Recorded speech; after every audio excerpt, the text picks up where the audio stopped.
How we doing, clock keepers? Good to see you at hour 25, the time you need but don't have. A lot to get into today. We'll be talking about hoverboards, explosions, earthquakes, Binance, crackdowns, SEC versus Ripple, and Jazz Pharmaceuticals, not necessarily in that order. See the timestamps in the description box and the links for how the show will be organized if you need to skip it and want to save time. Free to subscribe. Please drop a like, share with your friends and family. Let's get into what's going down.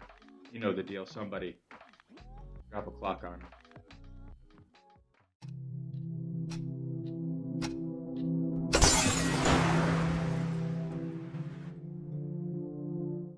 Before we get into the non-financially related news, let's just hit the coins real quick. As the recording of this episode, Bitcoin is at 33,891, Ethereum 2155, Binance 1350, ADA 135, XRP 0.64, Doge 22 cents, DOT 1574, and Uniswap rounding out the top 10 at 2115. If you hadn't heard, there was an earthquake today in Sierra Nevada, just south of Lake Tahoe.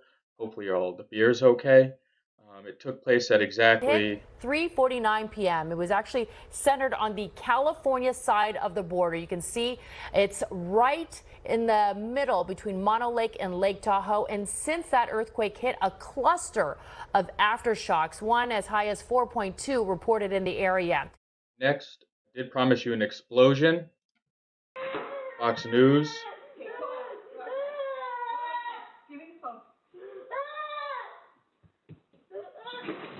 Ooh. Oh,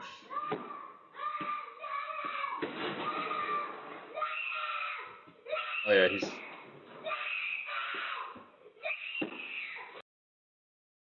Oh, what was that captured on?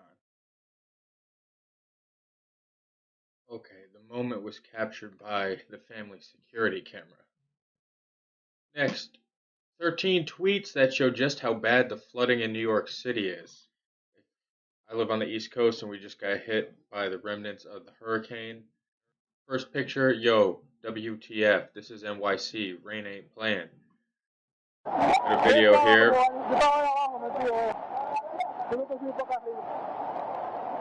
Endless.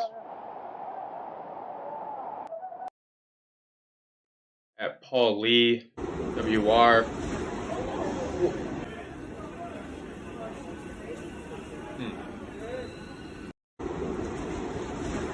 Going for it. That gives you an idea here. It's pretty serious. Caused a lot of damage.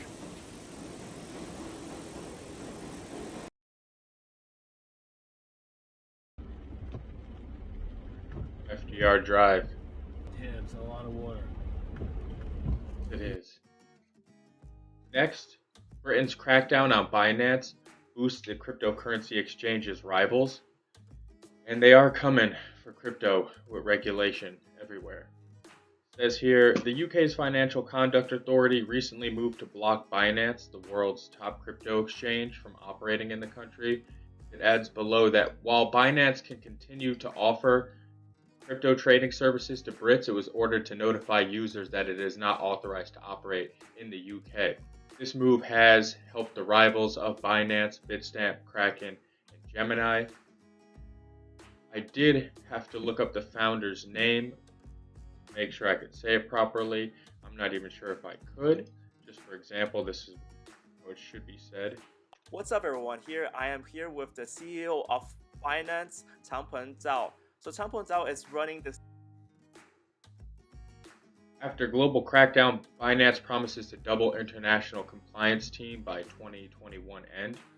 I've read some other articles and it describes Binance as sort of operating everywhere, but also having no real home. I do believe it is based out of the Cayman Islands. It is illegal in the state I'm in. We covered that on previous videos in Connecticut. Next, in other crypto news, Cointelegraph, US-based Bitcoin miner Gryphon buys 7,200 rigs from Bitmain. You can see here what they look like. This is the homepage of Gryphon Digital Mining. I wanted to see what it looked like. Also was interested in who's on their team. You can see below they have Rob Chang, who has previously been the CFO of Riot Blockchain. That's a publicly traded company. They also have Brittany Kaiser, a globally renowned blockchain technology and digital assets expert. They also have this gentleman here, Dan Tallhurst, founder and president. His resume: Director, Corporate Strategy and Business Development at the Walt Disney Company. Led Netflix Content Strategy and Analysis in EMEA.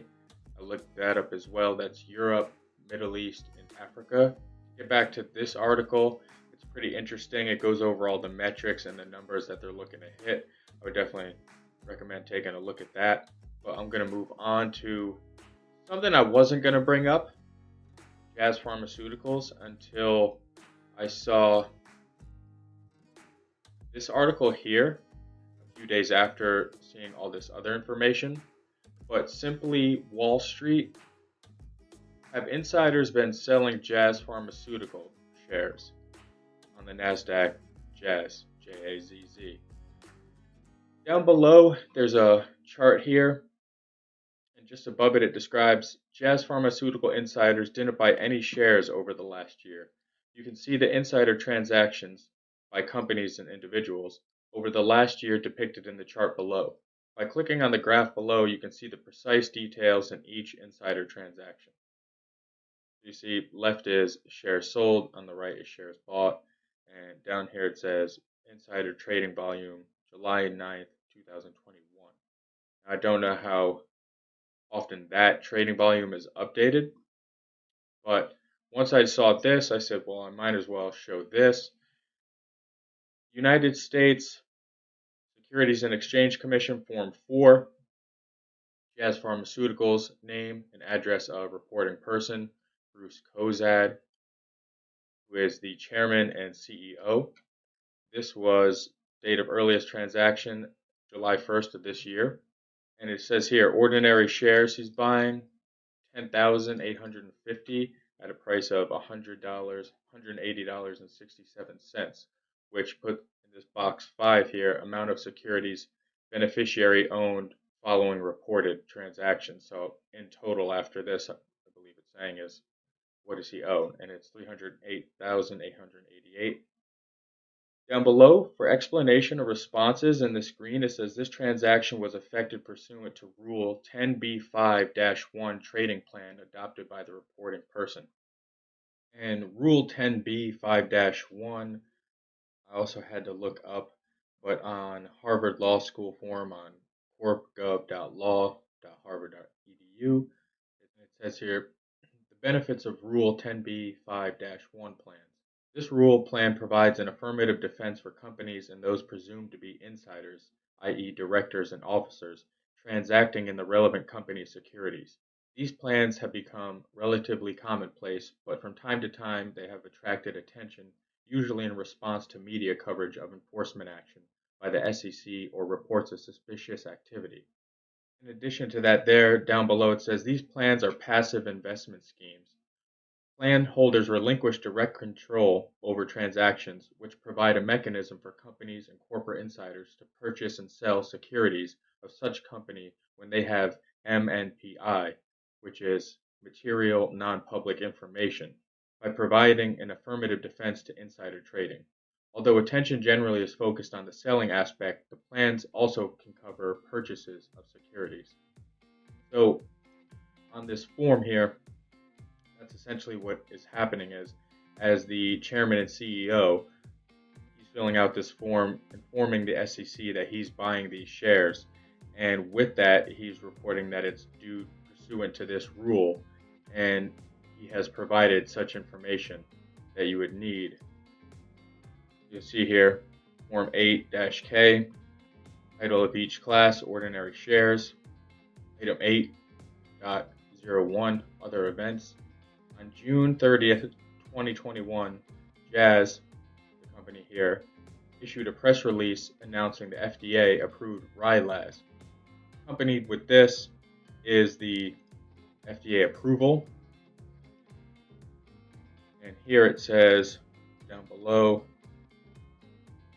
company expects Rye Labs will be commercially available in mid-July.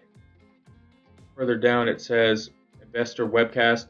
The company will host an investor webcast on the Rye Labs approval in July. Details will be announced separately. So, this article says no one's bought any. This looks like he just bought some about a week ago, so I'm not sure what's going on there, but we'll see what happens. The price of Jazz is currently about $184. I was going to do the SEC and Ripple case at its most current stage, its latest motions and such that have been filed, but I'm going to save it for tomorrow's video, and that's when I'll cover that, and I'll probably now be able to cover it more in detail since I'll just make it one video. Made it this far, God bless you. Thank you for watching. Please subscribe, share with a friend. Hope everything's well out there. Any feedback is much appreciated. Be good, do good.